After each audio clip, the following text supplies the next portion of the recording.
NASA astronaut Jim Lovell.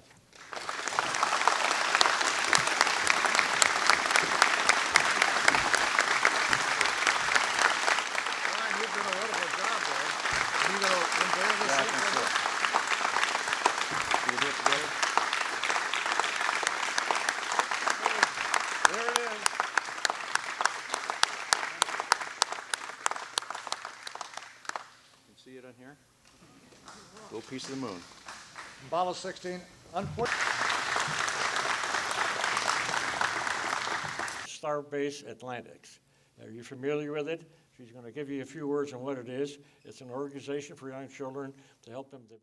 I thought that perhaps having this lunar sample here for the young boys and girls coming through the museum and to see what we are trying to accomplish here at Patuxent River will give them the inspiration perhaps to follow a career in the Navy or as naval aviators or perhaps as test pilots and perhaps even going into space as I did way back in those days. And so today I'm really happy to be able to present this moon rock, which tonight I will formally present it to Admiral Eggert to be representative of the some 30-some astronauts, I believe, or naval aviators who became astronauts, came through here and were successful in our space program.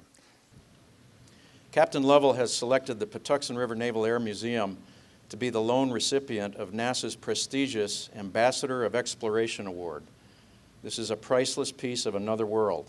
Jim Lovell was on the first crew to spend an extended time in space. 2 weeks in a bucket seat next to a West Point guy.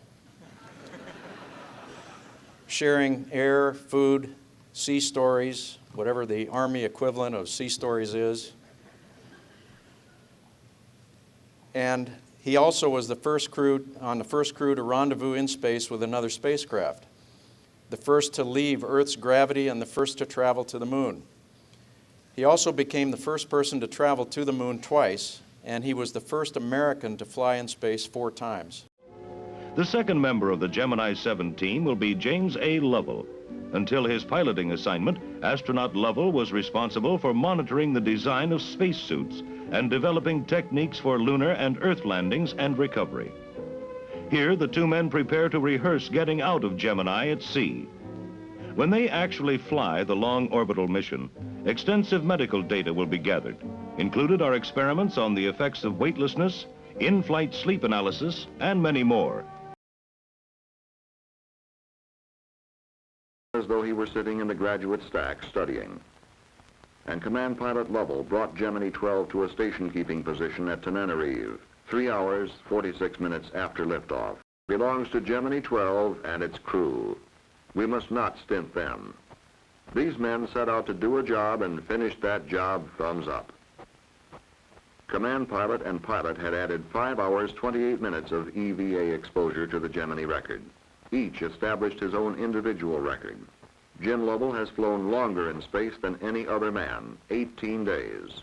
14 days on Gemini 7, 4 days just behind him.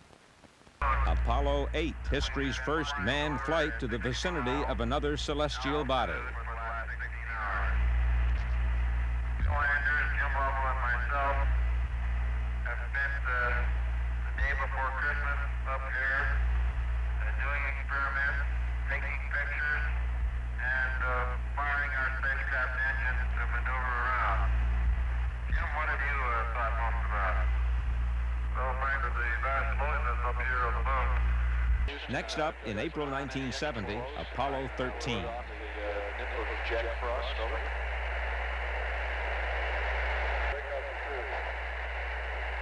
Yeah, that's understandable.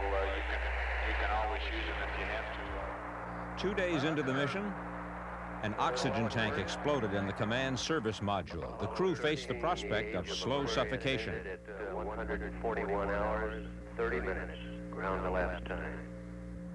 Right by the high gate antenna, the whole panel is blown out, almost from the base to the engine. But using the reserves of oxygen in the lunar module, and with that module as their lifeboat, they were able to return safely to Earth.